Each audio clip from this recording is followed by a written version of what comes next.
নমস্কাৰ ভাইটি সাইডে অহা নাই ভাইটি আহিছে নাই আৰম্ভ হৈছে নে সাইডে নমস্কাৰ শুনিছেনে বাৰু শুনিছেনে বাৰু নমস্কাৰ বন্ধুসকল শুনিছেনে বাৰু শুনিছেনে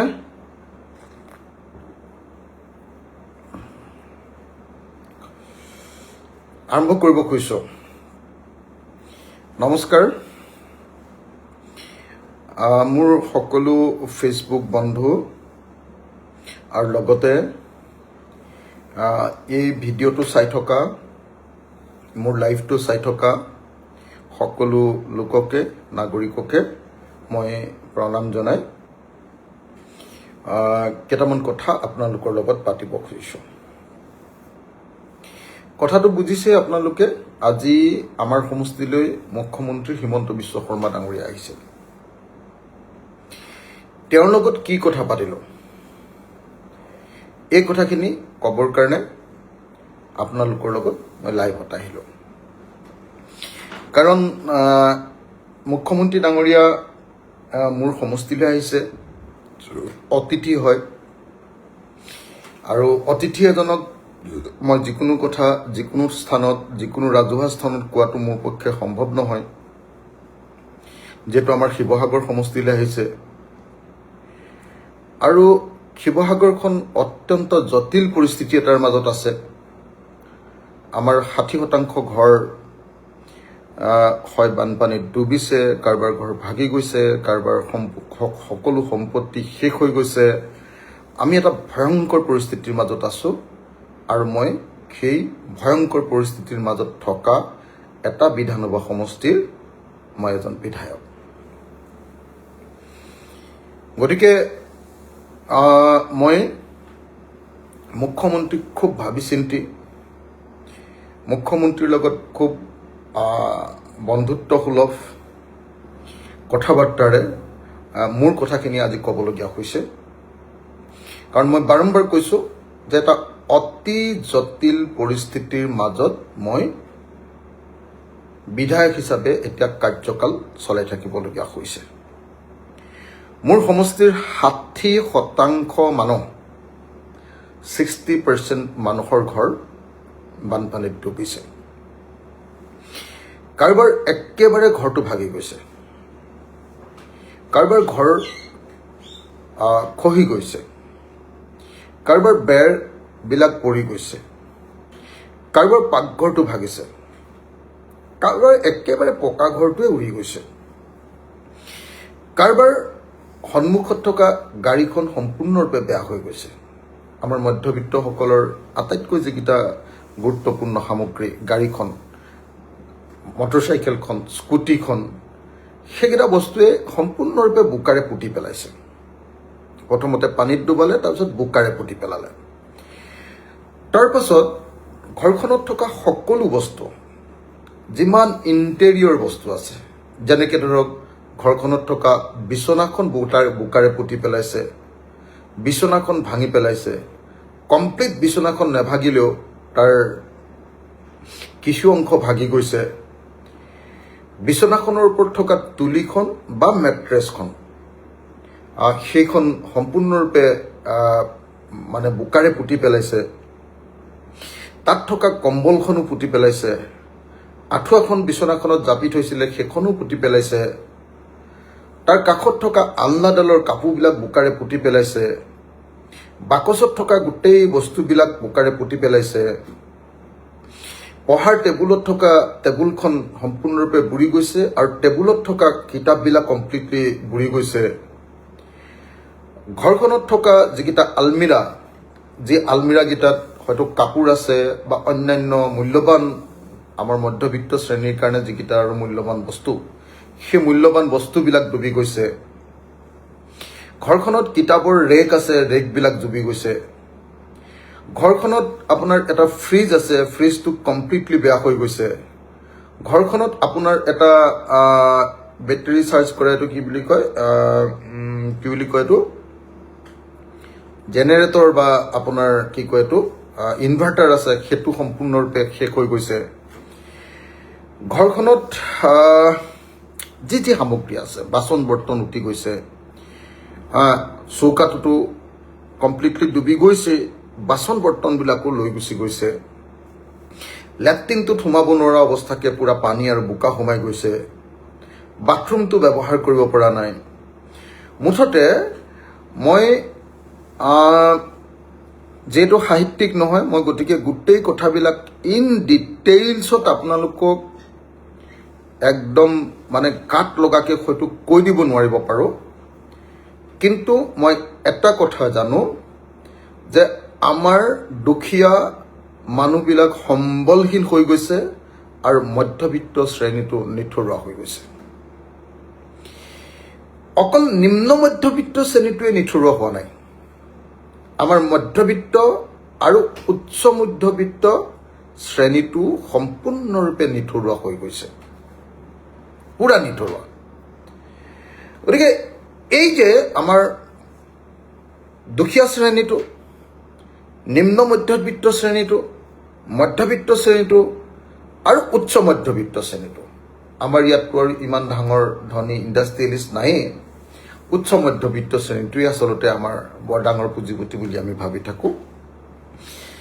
এই শ্ৰেণীকেইটাৰ সকলোৰে ক্ষতি হৈছে। এখন এখন দোকানৰ, সৰু দোকানখনৰ সকলো সামগ্ৰী শেষ, আনকি ডাঙৰ হোলচেল, মই নিজে দেখিছোঁ, ডাঙৰ হোলচেল মানে আপোনাৰ ফাৰ্মাচীৰ যিখন হোলচেল মানে দৰৱৰ, সেইখনো কমপ্লিটলি ধ্বংস হৈ গৈছে, কোটি টকা। মানুহবিলাক পাগলৰ নিচিনা হৈ আছে।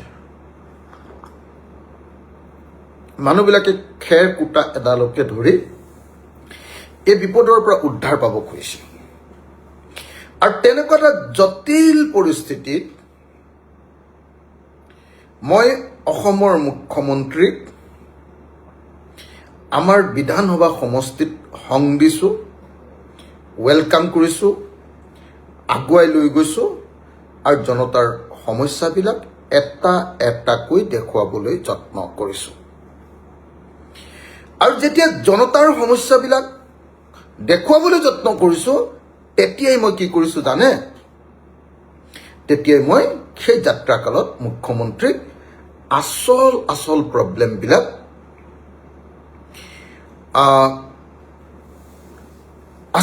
প্ৰব্লেমবিলাক মই মানে সমস্যাবিলাক কৈ গৈছোঁ। কি কি কথা পাতিলোঁ মুখ্যমন্ত্ৰীৰ সৈতে? মুখ্যমন্ত্ৰীৰ সৈতে মই প্ৰথমতে আপোনালোকে জানে যে মই বিৰোধী বিধায়ক হিচাপে আজি যিবিলাক কাৰ্যসূচী ঠিক কৰিছে সেইবিলাকৰ অংশীদাৰ মই নহয়। গতিকে মোৰ সমষ্টিত ক'লৈ যাব সেইটো সিদ্ধান্ত বিমল বৰা আৰু পীযুষ হাজৰিকা আৰু DCয়ে গ্ৰহণ কৰিছে।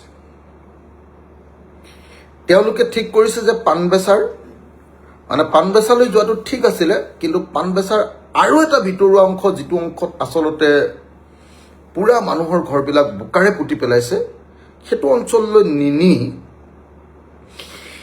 মানে আৰু গভীৰলৈ যাব পাৰিলেহেঁতেন, তাতকৈ অলপ কম অঞ্চলতে গোটেই যাত্ৰাটো সীমাবদ্ধ কৰি দিলে। যিটো ঠাইত ৰৈছে ঠিক ঠাইতে ৰৈছে, প্ৰথম গৈ নামিছে, তাৰ পৰা ভিতৰুৱা যিবিলাক অঞ্চললৈ যাব লাগে সেইবিলাকলৈ নিয়া নাই। চৰকাৰৰ হিচাপ মতে য'ত যেনেকৈ নিব লাগে তেনেকৈ নিছে। তাৰ পাছত মই মোৰ নিজৰ হিচাপ মতে মাত্ৰ এটাই কাম কৰাইছোঁ। মোৰ আজি ইচ্ছা আছিলে এটা বোকা ঘৰত অসমৰ মুখ্যমন্ত্ৰীক সোমোৱাই দিয়া, য'ত ইমানলৈকে মানে বুকুলৈকে বোকা সোমাই আছে, হয়নে? তালৈকে লৈ যোৱাৰ মোৰ ইচ্ছা আছিলে। আৰু মোৰ দ্বিতীয় ইচ্ছাটো আছিলে যে শিৱসাগৰ টাউনৰ ভিতৰত বানপানীৰ পৰিস্থিতি কেনেকুৱা সেইটো দেখুৱাই দিয়া। তাৰ কাৰণে মই চুজ কৰি লৈছিলোঁ আমাৰ গাৰ্লছ কলেজখন আৰু গাৰ্লছ কলেজৰ পিছতে লাগি থকা আমাৰ গাৰ্লছ হায়াৰ ছেকেণ্ডেৰীখন। এই দুইখন মই চুজ কৰি লৈছিলোঁ কাৰণ এইটো একেবাৰে DC অফিচৰ বা চাৰ্কিট হাউচৰ কাষত, যাতে মুখ্যমন্ত্ৰীয়ে নাযাওঁ বুলি ক'লেই অজুহাত দেখুৱালেই মই যাতে ক'ব পাৰোঁ এই দুখোজ আপুনি কিয় নাযায় বুলি ক'ব পাৰোঁ। আৰু মই ৰাতিপুৱাই এজন মন্ত্ৰীৰ জৰিয়তে মুখ্যমন্ত্ৰীলৈ ফোন কৰাইছিলোঁ, তেখেতক লগ ধৰি, যে মুখ্যমন্ত্ৰী ডাঙৰীয়া আপুনি বাকীটো চৰকাৰী হিচাপ মতে গোটেই প্ৰগ্ৰেমবিলাক ঠিক হৈছে, আপুনি মোক গাৰ্লছ কলেজ আৰু ফুলেশ্বৰী ছোৱালী হায়াৰ ছেকেণ্ডেৰীখনলৈ আপুনি মোৰ লগত যাব লাগিব। তেখেতে এগ্ৰী কৰিছিলে আৰু মই এই কথাটো সেই মন্ত্ৰীজনৰ জৰিয়তে DCক কোৱাইছিলোঁ আৰু DCয়ে সেই প্ৰগ্ৰেমটো ফাইনেল কৰি CM ছিকিউৰিটি তালৈ গৈ গোটেই বস্তুবিলাক চাই ফাইনেলি আজি ৰাতিপুৱা ঠিক কৰিছিলে। গতিকে এতিয়া মই মুখ্যমন্ত্ৰীৰ লগত কি কথা পাতিলোঁ সেইটো আপোনাক কম। প্ৰথম কথা, মই মুখ্যমন্ত্ৰীৰ গাড়ীত উঠিছোঁ। আমাৰ প্ৰথম যিটো আজি আপোনাৰ কি কয়, আমাৰ ৰাজীৱ গান্ধী হেৰি বুলি কয়, যিটো আমাৰ পেট্ৰলিয়াম টেকনলজি যিটো ইনষ্টিটিউট, সেই পেট্ৰলিয়াম টেকনলজি ইনষ্টিটিউটটো মোৰ সমষ্টিত নপৰে। মোৰ কাষৰ সমষ্টিটো সুশান্ত বৰগোহাঁই প্ৰতিনিধিত্ব কৰা সমষ্টিটোত পৰে। গতিকে তেতিয়ালৈকে মই মুখ্যমন্ত্ৰীৰ লগত একো কথা বাৰ্তা পতা নাই, পিছে এনেই ইফাল সিফাল গৈছোঁ, এইটোৱে কৰি আছোঁ। যেতিয়া তাত শেষ কৰিলে, তাত মাত্ৰ মই এটা ভূমিকা লৈছোঁ। তাত ভূমিকাটো এটাই লৈছোঁ, মুখ্যমন্ত্ৰীক কৈছোঁ যে পলসনি অঞ্চলৰ মানুহখিনিক আপুনি মাতৃপট্টাটো দিব লাগে। মুখ্যমন্ত্ৰীয়ে সকলো মানুহৰ সন্মুখত স্পষ্ট কৰি দিছে যে পলসনি অঞ্চলৰ মানুহবিলাকক মাতৃপট্টা দিয়া হ'ব। সেইটোৱে মই অকল, সেইটো লোকৰ সমষ্টি, সুশান্ত বৰগোহাঁইৰ সমষ্টি। গতিকে মই বেছি ইণ্টাৰাপ্ট কৰিলে মানে মোক হয়তো কথা শুনাই দিব। মই মাত্ৰ এটাই ৰাইজৰ লগত সুযোগ পাওঁতে, এবাৰেই মাত্ৰ সুযোগ পালোঁ। সুযোগ পাওঁতে মই পলসনি অঞ্চলৰ মানুহৰ কাৰণে মাতৃপট্টাটো মুখ্যমন্ত্ৰীৰ জৰিয়তে DCক মই কথাখিনি শুনালোঁ। কাৰণ সেইটো VGR হয়, সেই VGRটো ভাঙি লৈ আকৌ তেওঁলোকক দিব লাগিব, যিহেতু এইটো মুখ্যমন্ত্ৰীৰ তাত পাছ হ'বই লাগিব কেবিনেটত। গতিকে সেইটো মই কৰালোঁ। তাৰপাছত মই তেওঁৰ গাড়ীত উঠিলোঁ। মই তেওঁৰ গাড়ীত যেতিয়া উঠিছোঁ, তেতিয়া সেই গাড়ীখনত পীযুষ হাজৰিকা ডাঙৰীয়া আৰু সুশান্ত বৰগোহাঁই ডাঙৰীয়া আছে। আমি তিনিটাই মাজৰ ছিটটোত বহিছোঁ। মই তেখেতক প্ৰথমতে স্পষ্টকৈ গোটেই কথাখিনি কৈ গৈছোঁ, মানে মই দেখুৱাই গৈছোঁ বেচিকেলি যে এইটো অঞ্চল এনেকুৱা, এইটো অঞ্চল তেনেকুৱা, এইটো অঞ্চলত পানী উঠিছে। তেখেতে সুধিছে কি কাৰণে হৈছে, মানে তোৰ কোনখন নদীৰ পৰা হৈছে। মই বুজাই আছোঁ তেওঁক, এইখনৰ পৰা এইটো হৈছে, এইখনৰ পৰা এইটো হৈছে। সুশান্ত বৰগোহাঁইয়েও সেইকেইটা কথা কৈ গৈছে যে এইটোৰ পৰা এনেকৈ হৈছে। তেতিয়া স্বাভাৱিকতে মই স্পষ্ট ৰূপত কৈছোঁ, সেইটো দুটা ঠাইত কৈছোঁ, এটা নাৱত আৰু এটা গাড়ীত, যে এই আপোনাৰ লগত যিকেইটা থকা মানুহ, এইকেইটাৰ কাৰণে যে গোটেই বানপানীটো হৈছে দাদা আপুনি গম পাইছে নাই, এনেকৈ কৈছোঁ। বোলে কেলে, বোলে গোটেই এহেঁতি মাইনিং মাষ্টৰকেইটা এহেঁতিহে, কয়লা খননৰ মাষ্টৰকেইটা ইহঁতকেইটাহে। নাগালেণ্ডৰ যে কয়লা খনন কৰে কোন আপুনিতো জানেই। মই নামগাল গাই দিছোঁ। তাৰপিছত মই কৈছোঁ যে গোটেই যে গাঁতবিলাক যে তলত যে গোটেই যে বোল্ডাৰ খানে চাহ বাগানলৈকে ধ্বংস কৰি দিছে, এই গোটেই কাৰবাৰবিলাক কোনে কৰে, ইহঁতিয়ে কৰে। দাদা এইটো আপুনি বন্ধ কৰি দিয়ক।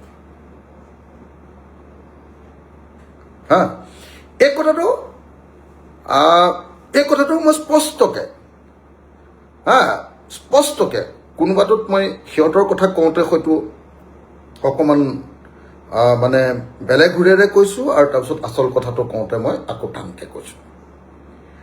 মই স্পষ্ট ৰূপত অসমৰ মুখ্যমন্ত্ৰীক আমাৰ বানপানীৰ কাৰণে, বানপানীটো যে মেন মেড ডিজাষ্টাৰ, সেই কথাটো মই তেখেতক অতি স্পষ্টভাৱে, আৰু তেওঁলোকৰ মানুহেই যে এই কাৰবাৰটোত জড়িত সেই কথাটো মই অতি স্পষ্টভাৱে নাও আৰু কি কয় আপোনাৰ নাও আৰু গাড়ীত কৈছোঁ।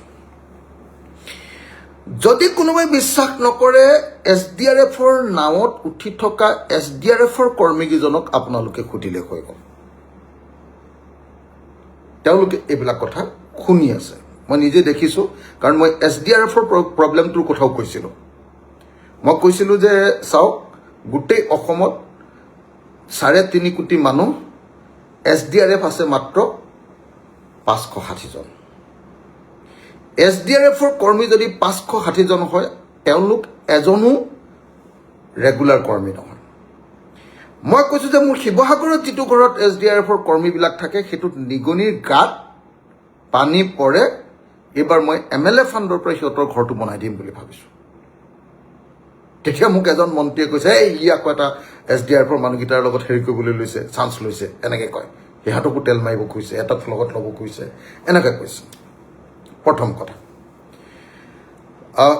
কথা মই সমস্যাটো কিয় উদ্ভৱ হৈছে সেই সম্পৰ্কে কৈছোঁ তাৰপাছত মোৰ অঞ্চলত কেনেকৈ সমস্যাটো হৈছে সেই কথাটো কৈছোঁ কোন নদীয়ে কি সমস্যা কৰিছে সেইটো কথা কৈছোঁ তাৰপাছত মই গৈ থকা ৰাস্তাটোৰ দুইফালে সদায় যে আমাৰ কোঁৱৰপুৰ মৌজা আৰু হাঁহচৰা মৌজাটো যে পানীৰ তলত থাকে সেই কথাটো বুজাই গৈছোঁ আৰু মই হিমন্ত বিশ্ব শৰ্মাক কৈছোঁ যে Piyush Hazarika water resource minister থাকোঁতে মই বিধানসভাত বহুত হুলস্থুল কৰাৰ পাছত IITৰ এখন কমিটি বনাই দিছিলে আৰু IIT কমিটিয়ে 34 কোটি টকাৰ এটা প্ৰজেক্ট দিছে সেইটো আপুনি আমাক কৰি দিলে মোৰ এই লাখ লাখ বিঘা মাটি ওলাই যাব তেতিয়া মুখ্যমন্ত্ৰীয়ে কৈছে যে মই মাটিখিনি উলিয়াই দিম তোমাক 34 কোটি টকা কৰি দিম মই কৈছোঁ হয় আপুনি ডিজাষ্টাৰ ফাণ্ডৰ পৰা দিয়ক মোক নহ'লে আপুনি ৱাটাৰ ৰিচোৰ্চৰ পৰা দিয়ক কৈছে মই দি দিম কিন্তু তাত কিছু চৰকাৰী মাটি মোক দিব লাগিব মই কৈছোঁ দিম চৰকাৰী অনুষ্ঠান পাতিবৰ কাৰণে যেতিয়া কৰিব তাত কিয় মাটি নিদিম আপোনাক দিম এনেকৈ কৈছোঁ এইটো হ'ল মুখ্যমন্ত্ৰীৰ লগত মোৰ দৰিকা নদীয়ে খতম কৰি দিয়া অঞ্চলবিলাক যি দৰিকাৰ কাৰণে দৰিকাখন আমাৰ চকুলত পৰিণত হৈছে হাঁহচৰা আৰু মোৰ কোঁৱৰপুৰ মৌজা মোৰ সমষ্টিৰ পুৰা এইকেইটা কমপ্লিট শেষ হৈ গৈছে আমাৰ পানবেচা যিটো অঞ্চল কমপ্লিটলি শেষ হৈ গৈছে কোঁৱৰপুৰ অঞ্চলটো আমাৰ কমপ্লিটলি শেষ হৈ গৈছে শান্তিপুৰ অঞ্চলটো আমাৰ কমপ্লিটলি খেতি কৰিব পৰা নোহোৱা হৈ গৈছে দিচাংমুখ অঞ্চলটো কমপ্লিট খেতি কৰিব নোৱাৰা হৈ গৈছে বানমুখ অঞ্চলটো কমপ্লিট খেতি কৰিব নোৱাৰা হৈ গৈছে হাঁহচৰা অঞ্চলটো খেতি কৰিব নোৱাৰা পৰিস্থিতি হৈছে এই নদীখনৰ পৰা মই তেখেতক এই কথাটো বুজাই গৈছোঁ আৰু সেই নদীখনক কেনেকৈ নিয়ন্ত্ৰিত কৰিব লাগিব আৰু IITয়ে কি কৈছে মোক সুধিছে যে IIT প্ৰজেক্টটোক লৈ তুমি কনভিন্স নে মই কৈছোঁ টু চাম এক্সটেণ্ট মই কনভিন্স আৰু সেইটো কৰক অন্তত কৈছে এইটো কৰি দিম তো গতিকে এইটো হ'ল মুখ্যমন্ত্ৰীৰ লগত পতা মোৰ কথা তাৰপাছত মই এই গোটেই সময়খিনিত মানে তেখেতক যিমান সময় লগ পাইছোঁ গাড়ীত নাৱত তাৰপাছত খোজকাঢ়োতে এই যিটোক মই যদি সাধাৰণ ভাষাত 24 ঘণ্টা বুলি মই কওঁ 24 ঘণ্টাই মই মুখ্যমন্ত্ৰীৰ কাণত এটাই দি আছোঁ কি কাম মুখ্যমন্ত্ৰীৰ কাণত মই দি আছোঁ এইটো যে মুখ্যমন্ত্ৰী ডাঙৰীয়া মোক প্ৰত্যেকটো পৰিয়ালৰ কাৰণে 10 লাখ টকা দিব লাগে তেতিয়া মুখ্যমন্ত্ৰীয়ে কৈছে কেনেকৈ 10 লাখ পাবাহে মই কৈছোঁ দাদা দিবই লাগিব মানুহবিলাকৰ সব সম্পত্তি শেষ হৈ গ'ল কৈছে নহয় আমি 15,000 দিলোঁ আৰু 10,000 দিম আৰু তাৰ পাছত ঘৰৰ ক্ষতিপূৰণটো দিম মই বোলো দাদা ঘৰৰ ক্ষতিপূৰণ 12,000 পায় আপোনাৰ কৈছে নাই সব বিলাই 1.5-2 লাখ টকা দি দিম মই কৈছোঁ 1.5-2 লাখ টকা দিলেও গোটেইখিনি মিলাই দিলেওতো একো নহ'বগৈ মই ক'লোঁ যে দাদা আটাইতকৈ ডাঙৰ সমস্যাটো কি হৈছে জানে কৈছে পানী আহিছে পকা ঘৰটোৰ পৰা গুচি গৈছে কি আছে হ'ব এনেকৈ কৈছে মই বোলো নহয় দাদা প্ৰত্যেকটো পকা ঘৰ বা কেঁচা ঘৰ হওক প্ৰত্যেকৰ ঘৰৰ মটৰচাইকেলখন ধ্বংস কৰি থৈ গৈছে প্ৰত্যেকৰ ঘৰৰ গাড়ীখন ধ্বংস কৰি থৈ গৈছে প্ৰত্যেকৰ ঘৰৰ ইণ্টেৰিয়ৰ ভিতৰত থকা সকলো বস্তু টিভি ফ্ৰিজ সব বস্তু কমপ্লিটলি ধ্বংস কৰি থৈ গৈছে কমপ্লিটলি শেষ কৰি থৈ গৈছে গতিকে এইবিলাক বস্তুৰ যদি আপুনি ক্ষতিপূৰণ নিদিয়ে তেতিয়াহ'লে কেনেকৈ হ'ব কৈছে এইবিলাকৰ ক'ত ক্ষতিপূৰণ পায়হে এনেকৈ কৈছে মই নাই দাদা এইটো দিবই লাগিব আপুনি মই কৈছোঁ আপুনি সেইকাৰণে মই আপোনাক বাৰম্বাৰ কৈ আছোঁ এনেকৈ কৈছোঁ মই যে আপুনি চেণ্ট্ৰেল গভৰ্ণমেণ্টৰ কথাটো ক'ব লাগে চেণ্ট্ৰেল গভৰ্ণমেণ্টৰ পৰা আপুনি হেৰি কৰিব লাগে কি কয় আপোনাৰ কি কয় আপুনি এইটো পাছ কৰাই আনিব লাগে, এইটো অন্ততঃ মেজৰ এক্সট্ৰিম মেজৰ এটা কেলামিটি বুলি আপুনি অন্ততঃ পাছ কৰাব লাগে, তেতিয়াহ'লেওতো হৈ যায়। যদি নেশ্যনেল ডিজাষ্টাৰ আপুনি কৰাব নোৱাৰে তেতিয়াহ'লেও পইচাটো পাই যায়।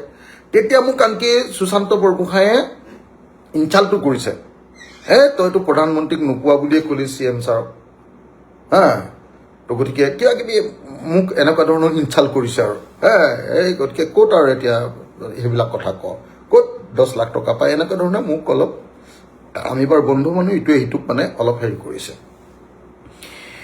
এতিয়া সেইকাৰণে মই আপোনালোকক এটা কথা স্পষ্টকৈ জনাব খুজিছোঁ, অতি স্পষ্টকৈ জনাব খুজিছোঁ যে আজি মোৰ সমষ্টিত মুখ্যমন্ত্ৰী আৰু অন্য মন্ত্ৰীমণ্ডলী অতিথি আছিল।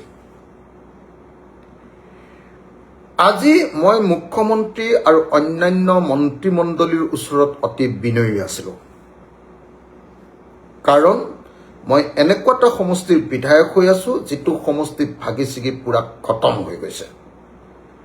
আৰু যিকোনো এজন মানুহ যেতিয়া অতিথি হৈ আহে তেতিয়া ক'লে আপোনাৰ ঘৰলৈ অহা মানুহজনক আপুনি বেয়া পালেও মাত দিবই লাগিব, আপুনি বেয়া পাওক বা ভাল পাওক, ভাল ব্যৱহাৰ কৰিবই লাগিব। গতিকে মোৰ যিটো বডি লেংগুৱেজ আছিলে, মই চেষ্টা কৰিছিলোঁ যে একেটা সময়তে মই সমস্যাটো বুজাম আৰু একেটা সময়তে মই মোৰ সমষ্টিৰ কাৰণে কাম আদায় কৰি ল'ম। যেনেকৈ ধৰক দৰিকা নদীখনৰ কামটো আদায় কৰি ল'ম, মথাউৰিকেইটা গোটেইকেইটা কথা ক'লোঁ, ক'ত ক'ত মোৰ খালী আছে সেইকেইটা কৰি দিব লাগে। তাৰপাছত মই টাউনলৈ লৈ আহিলোঁ, টাউনলৈ লৈ আহোঁতে মই ক'লোঁ যে এই যে যমুনাখনে কেনেকৈ পানী ইয়াৰ ওপৰত উঠি গ'ল, সেই গোটেই সমস্যাটো বুজালোঁ। আপোনালোকক মই ভিডিঅ' দি দিম বাৰু। সেই সমস্যাটো বুজোৱাৰ পাছত মই ক'লোঁ যে চব নেশ্যনেল হাইৱে 4 লেনৰ সেই ৰাস্তাকেইটা যদি মানে এতিয়া পানী ওলাই যোৱা আউটলেটটো যদি ডাঙৰ কৰা নাযায়, এটা ডাঙৰ দুখন দলং কৰি দিয়া নাযায়, আমাৰ পিয়লি ফুকন ৰোড, মানে যিটোক আজিকালি গাহৰি কটা চাৰিআলি বুলি কোনোবাই কয়, এইটো নহয় দেই, তিনিআলি বুলি কয়, বা এইফালে আপোনাৰ হেৰিয়াত। গতিকে এই দুইটা অঞ্চলত মই ক'লোঁ যে এই দুইটা অঞ্চলত এই দুটা বহল কৰিব লাগিব, যমুনাখন অলপ দ কৰিব লাগিব।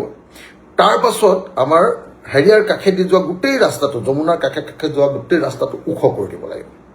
মুখ্যমন্ত্ৰীয়ে কৈছে যে মথাউৰি এটা বনাব লাগিব নেকি অখিল? মই ক'ত ইয়াত মথাউৰি বনাব, এই ৰাস্তাটোকে ওখ কৰি আমি মথাউৰিৰ নিচিনা কৰি দিব লাগিব, ওখ কৰি দিব লাগিব। তেখেতে এগ্ৰি কৰিছে যে হয় এইটো ৰাস্তা ওখ কৰিব লাগিব। মই তেওঁক ক'লোঁ যে গোটেই আমাৰ শিৱসাগৰ টাউনখন ড্ৰেইনেজ নায়েই, ড্ৰেইনেজটো কৰিব লাগে।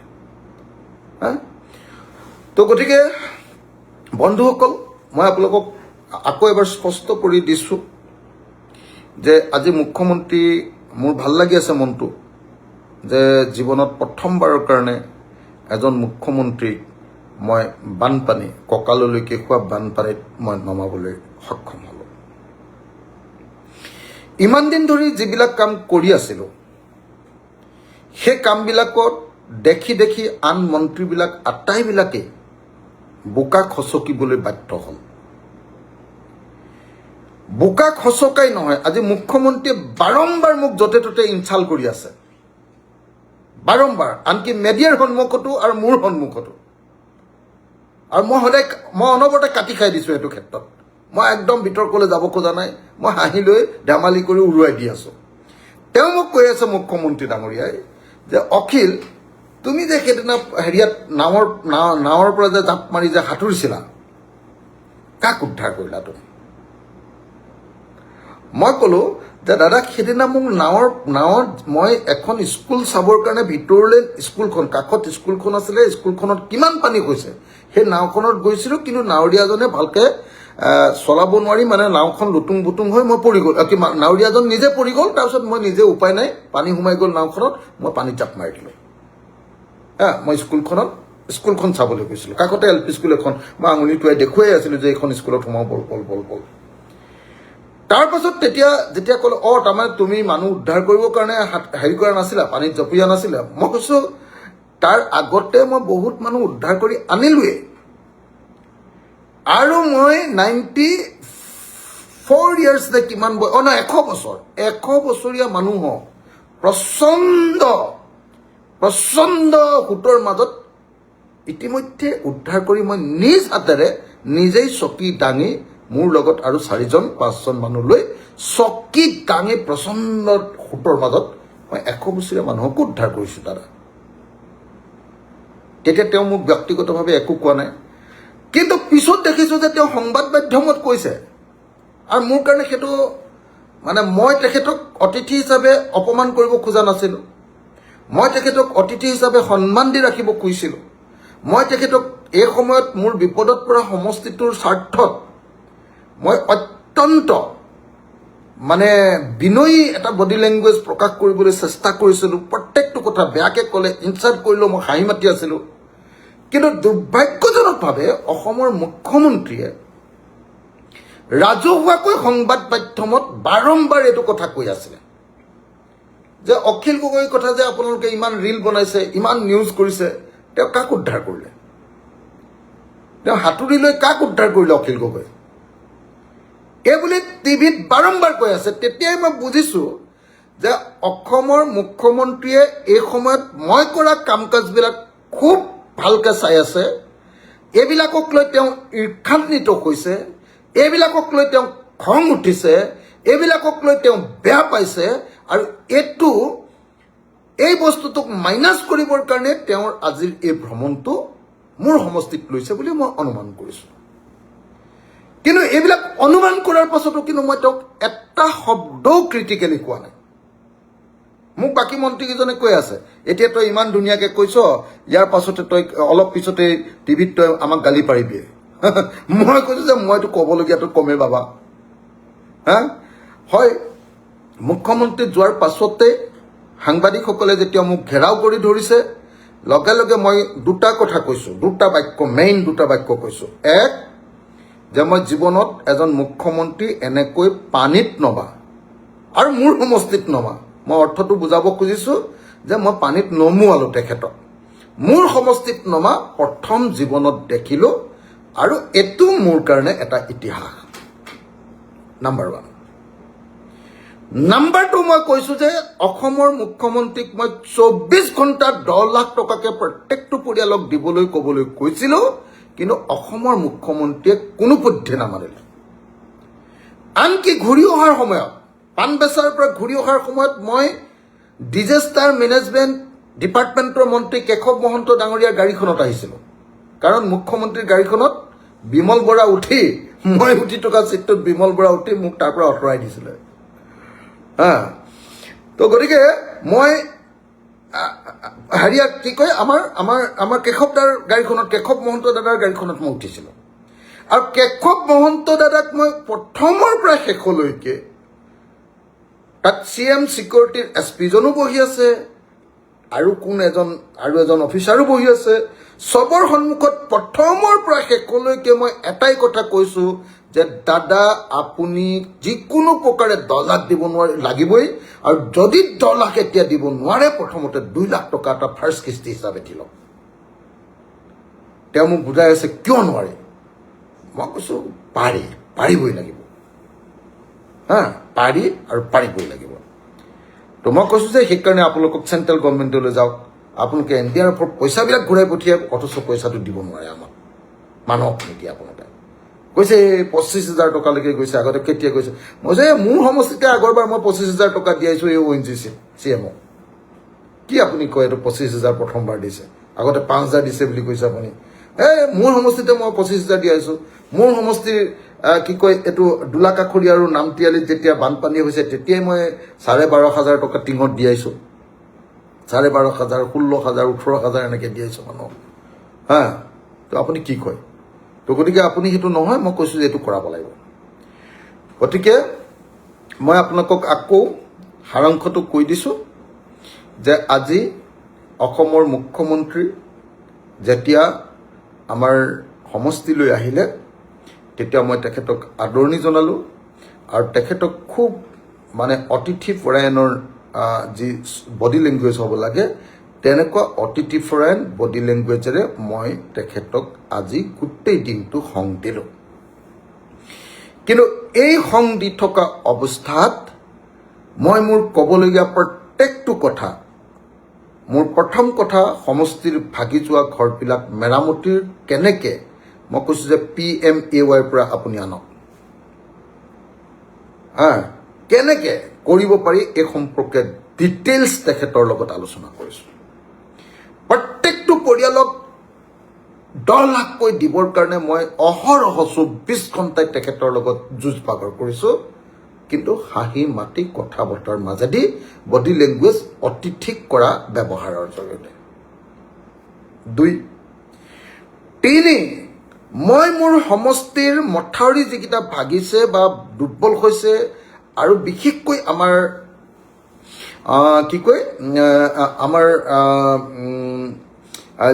আপোনাৰ যিবিলাক মাটি পানীৰ তলত গৈছে, আমাৰ কোঁৱৰপুৰ মৌজা আৰু আমাৰ হাঁহচৰা মৌজাৰ, সেই মাটিবিলাক উদ্ধাৰ কৰিবৰ কাৰণে IIT গুৱাহাটীয়ে যিটো প্ৰজেক্ট দিছিলে, সেই প্ৰজেক্টটো যে কাৰ্যকৰী কৰিব লাগে সেই কথাটো কৈছোঁ। তাৰপিছত নেশ্যনেল হাইৱেত যে আৰু 2খন দলং দি দিব লাগে পানীখিনি ওলাই যাবৰ কাৰণে, সেই কথাটো মই কৈছোঁ। তাৰপিছত গোটেই ভাগি যোৱা ৰাস্তাবিলাক যে আকৌ পুনৰ নিৰ্মাণ কৰিবৰ কাৰণে মোক স্পেচিয়েল ফাণ্ড দিব লাগিব, সেইটো কথা মই কৈছোঁ। শিৱসাগৰ সমষ্টিৰ গোটেই টাউনৰ ড্ৰেইনেজ ছিষ্টেমটোৰ কাৰণে পানী ওলাই যোৱাৰ গোটেই ছিষ্টেমটো দিবৰ কাৰণে মই অনুৰোধ কৰিছোঁ। তাৰপাছত মই অনুৰোধ কৰিছোঁ যে আমাৰ যমুনাৰ কাষে কাষে ৰাস্তাটো ওখ কৰি বনাব লাগে, তাৰ কাৰণে পুৰা পইচা চেংচন দিব লাগে। তাৰপাছত মই তেখেতক কৈছোঁ যে গাৰ্লছ কলেজৰ হোষ্টেলটোৰ কাৰণে কৈছোঁ, তেখেতে সেইটো কৰি দিম বুলি কৈছে। ফুলেশ্বৰী স্কুলখনত কমপ্লিটলি যিমান খৰচ হয় সেই কথাখিনি দিবলৈ কৈছোঁ মই। আৰু আনকি ফুলেশ্বৰী স্কুলত মই যি 7 কোটি টকা দিছিলোঁ নতুনকৈ বিল্ডিং বনাবলৈ, সেই 7 কোটি টকাৰ কামটো যে ঢিলা হৈছে ঠিকাদাৰজনক মই তেওঁক এবাৰ কৈ দিবলৈও কৈছোঁ যে আপুনি এবাৰ কৈ দিয়ক। এইখিনি কথাই আজি অসমৰ মুখ্যমন্ত্ৰীৰ লগত পাতিলোঁ। কিছুমান মানুহে, এজন মানুহে কৈছে যে তই তোৰ নিজৰ সমষ্টিলৈ আহিলে যে ইমান মুখ্যমন্ত্ৰীক হাঁহি মাতি কথা পাত, বাকী সময়ত তই ইমান কিয় গালি দিয়, এনেকৈ বুলি কৈছে এটা পক্ষই। এটা পক্ষই কৈছে যে এই অখিল গগৈয়ে নিজৰ সমষ্টিলৈ আহিলে CMক বহুত তেল মাৰে। মই দেখিছোঁ, তেওঁলোকক কোৱা দেখিছোঁ, কিন্তু মোৰ কাৰণে স্পষ্ট কথা, মই এজন বিধায়ক, মই শিৱসাগৰ সমষ্টিত মই এজন CMক সেই বিধায়ক ৰূপেই মই তেখেতক অতিথিৰ ধৰণে সদায় শুশ্ৰূষা কৰিছোঁ আৰু সদায় শুশ্ৰূষা কৰি যাম। মোৰ সন্মুখত মোৰ সমষ্টিত CMক মই কাকো বেয়াকৈ ক'বলৈ নিদিওঁ, এইটো কথা স্পষ্ট, একদম স্পষ্ট। আৰু ময়ো কেতিয়াও CMক মোৰ সমষ্টিৰ ভিতৰত বেয়াকৈ নকওঁ। কিন্তু একেটা সময়তে CMৰ পৰা মোৰ সমষ্টিৰ কাৰণে উলিয়াই আনিবলগীয়া প্ৰত্যেকটো কাম কৰাবৰ কাৰণে যি দৃঢ়তা আৰু যি সংকল্প লাগে, সেই সংকল্প মই তেওঁৰ সন্মুখত প্ৰকাশ কৰিছোঁ। তদুপৰি অকল সমষ্টিৰ কাৰণে নহয়, গোটেই বানপীড়িত মানুহবিলাকৰ দুৰ্দশাৰ মূল কাৰণ চিণ্ডিকেট, কয়লা চিণ্ডিকেট, শিলৰ চিণ্ডিকেট আৰু বালি চিণ্ডিকেটৰ বিষয়ে মই মুকলিমূৰীয়াকৈ কৈছোঁ, আৰু কোন মন্ত্ৰী আৰু কোন বিধায়ক জড়িত গোটেইকেইটাৰ নাম সন্মুখতে কৈছোঁ। আপুনি এইটো বন্ধ কৰক, সন্মুখতে কৈছোঁ এইটো কথা স্পষ্টকৈ। এজন মন্ত্ৰীকটো মই এইবুলিয়ে কৈ দিছোঁ, ইয়াৰ কাৰণে এইটো হ'ল আপুনি জানেন নাই দাদা, ইয়ে কৰালে এইটো গোটেইখন, কয়লা মাষ্টৰী ইয়াতে, এনেকৈ কৈছোঁ। তো গতিকে মই আপোনালোকক স্পষ্টকৈ এটা কথা কৈ দিছোঁ যে মই সমষ্টিৰ প্ৰতি দায়বদ্ধ। একেটা সময়তে মোৰ এনেকুৱা, মই সদায় জনতাৰ ওচৰত নত জানো, মোৰ বডি লেংগুৱেজটো সদায় জনতাৰ ওচৰত নত জানো, ৰাইজৰ ওচৰত মই এনেকৈ ভৰিত ধৰিয়ে থাকোঁ অনবৰতে, ৰাইজৰ প্ৰতি মই নত জানো। বিধানসভাত মই এজন লেজিছলেটৰ, তাৰমানে মই আইন প্ৰণেতাৰ ৰূপে মই যুক্তিবাদী কথা ক'বলৈ চেষ্টা কৰোঁ, আৰু বিধানসভাত মই এজন খঙাল বিধায়ক। কেনেকৈ খঙাল বিধায়ক, জনতাক প্ৰতিনিধিত্ব কৰা এজন খঙাল বিধায়কৰ ৰূপত মই নিজকে সদায় কৰিবলৈ চেষ্টা কৰোঁ, সেই দৃঢ়তাটো মই প্ৰদৰ্শন কৰিবলৈ চেষ্টা কৰোঁ। তাৰ পাছত শাসক শ্ৰেণীৰ ওচৰত মই সদায় কৰ্কশ, সদায় খঙাল, আৰু সদায় মই একদম আনপ্ৰেডিক্টেবল হৈ থাকিবলৈ চেষ্টা কৰোঁ। একক শ্ৰেণীৰ আনপ্ৰেডিক্টেবল। তেওঁলোকে মোক কোনো পধ্যে গম নাপাব যে পিছৰ মুহূৰ্তত মই কি কৰি দিম। কোনোদিন বিশ্বাস কৰিব নোৱাৰিব যে মই পিছৰ মুহূৰ্তত কি কৰি দিম। আনপ্ৰেডিক্টেবল, খঙাল জনতাৰ প্ৰতিনিধি ৰূপে মই থাকিব খোজো। কিন্তু একেটা সময়তে মোৰ সমষ্টিত মই বিধায়ক হিচাপে মই মুখ্যমন্ত্ৰীক সদায় ভাল ব্যৱহাৰ কৰোঁ। অকল মুখ্যমন্ত্ৰী নহয়, অন্য মন্ত্ৰী আহিলেও মই একে ব্যৱহাৰ কৰিম। আৰু অকল মন্ত্ৰী বা মুখ্যমন্ত্ৰী নহয়, আপোনালোকো যদি মোৰ শিৱসাগৰ পায়, যাক মই বেয়া পাওঁ, তেনেকুৱা মানুহজনো মোৰ শিৱসাগৰলৈ আহে, ময়ো তেওঁক নমস্কাৰ কৰি হাঁহি মাতি বোলক ৰংঘৰ দেখুৱাম, তলাতল ঘৰ দেখুৱাম বুলি মোৰ গাড়ীতে লৈ ফুৰিম আপোনালোকক। এইটো মোৰ স্বভাৱ, এইটো মোৰ নিয়ম, এইটো মোৰ নীতি। আৰু সেই নীতিৰে মই আজি অসমৰ মুখ্যমন্ত্ৰীৰ পৰা কেইবাটাও বস্তু উলিয়াবলৈ চেষ্টা কৰিছোঁ। কিন্তু দুৰ্ভাগ্যজনকভাৱে তেওঁ 10 লাখ টকা নিদিওঁ বুলি স্পষ্টকৈ কৈছে। আৰু সেইকাৰণে মই অসমৰ জনতাৰ লগত এতিয়া কথা পাতিম। কেইদিনমানৰ ভিতৰত এই ক্ৰাইচিছটো অলপ কমি লোৱাৰ পাছতে হয়তো অসমত এই আমাৰ খিলঞ্জীয়া ভূমিপুত্ৰ, বানপীড়িত, মহাপ্ৰলয় পীড়িত এই মানুহবিলাকৰ প্ৰকৃত অধিকাৰৰ কাৰণে এক সংগ্ৰাম, এক আন্দোলন, এক কি ক'ম পিপুলছ মুভমেণ্ট হয়তো আৰম্ভ কৰিম। এইখিনি কথা কৈ মই মোৰ আজিৰ লাইভটো সামৰণি মাৰিছোঁ। ধন্যবাদ। জয় অসম।